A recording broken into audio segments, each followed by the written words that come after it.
it's not only those men and women who put on the badge and the uniform every day. The problem is bigger than that. It really is much bigger than that. It has to do with prosecutorial discretion, whether or not the prosecutor is going to take the case to a grand jury or charge it out, whether what they're going to charge. It has to do with the way the victim in a police brutality case is painted from the very beginning. George Floyd was right from the gate.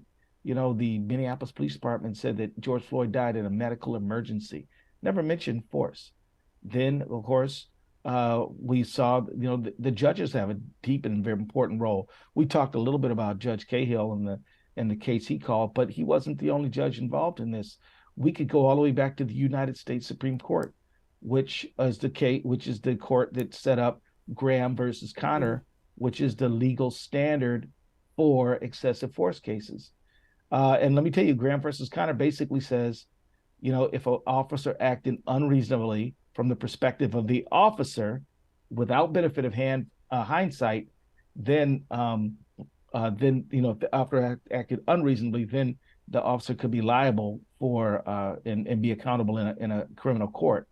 But if the officer acted reasonably from the perspective of a reasonable officer, even if the officer was wrong, then that officer would not be held accountable.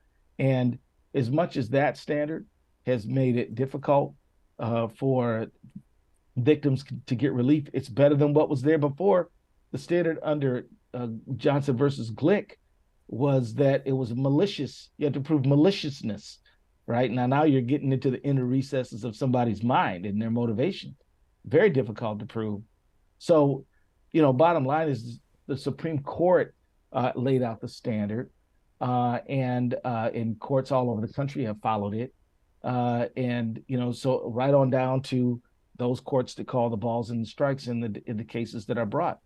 So it's the prosecutors, it's the judges, it's the media, all kind of coming together to protect the status quo. In my view, that's what the wheel is. Those things together, which can kind of keep on rolling.